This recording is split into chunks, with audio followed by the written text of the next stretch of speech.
महाराज आत्मदेव जी को बड़ा दुख,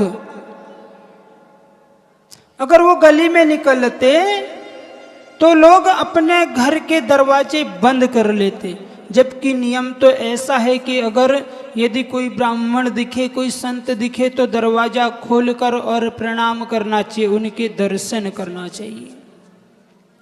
क्योंकि इस जगत में विप्र और संत यही पूरक हैं, भगवान इन्हीं के लिए आते हैं।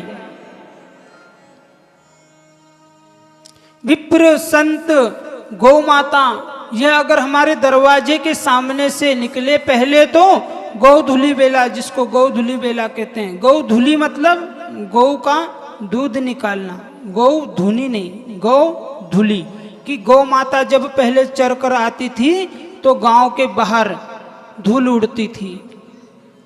उस वेला को बड़ी ही पवित्र वेला मानते थे, घर के सारे दरवाजे खोल दिए जाते थे, दीपक दीपक लगाते थे, सब दरवाजे खोल दिए जाते थे। ऐसा नहीं कि बाहर धूल उड़ रही है तो दरवाजे बंद करो, घर में पूरी डस्ट हो जाएगी।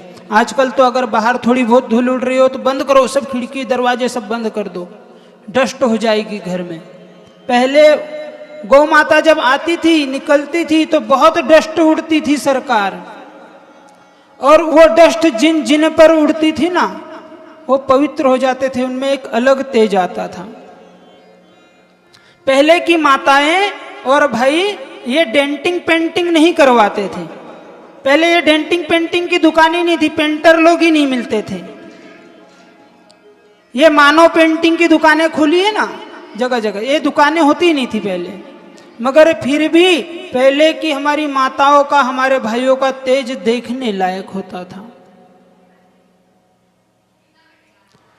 जैसे आज माताएं दिन में 8 बार, 8 याम, क्या 1 बार 2 बार 3 बार नहीं, और पूजन का मैंने 3 बार पूछा तो किसी का हाथ खड़ा नहीं हुआ, पर किसी से पूछें बताओ पाउडर मेकअप कितने बार होता है तो 8 बार, बिल्कुल हाथ सबके ऊपर हो जाएंगे।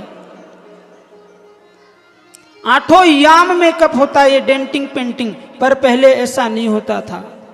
पहले गौ माता जाती थी सुबह और गौ माता आती थी शाम को, और जो वो धूली उड़ती थी उस बेला को बड़ा ही शुभ माने। सब दरवाजे के बाहर दरवाजे पे बैठे रहते थे, घर के दरवाजे खुले होते थे।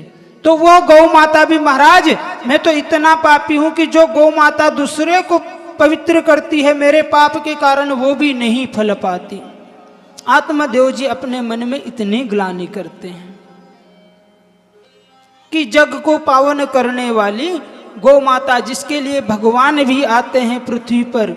गोस्वामी जी कहते हैं ना, विप्रधेनु सुर संत हित लीनी मनुजी अवतार, कि जिन गौ माता के और विप्रों के संतों के लिए भगवान खुद आते हैं, महाराज ऐसी गौ माता भी मेरे घर बांझ हो जाती है, इतना मैं पापी हूं। मतलब मन में बहुत ग्लानि, और सही में किसी की अगर संतान नहीं होना तो उसे बहुत दुख होता है, और सरकार कभी कभी किसी की संतान होना उसे भी बहुत दुख होता है।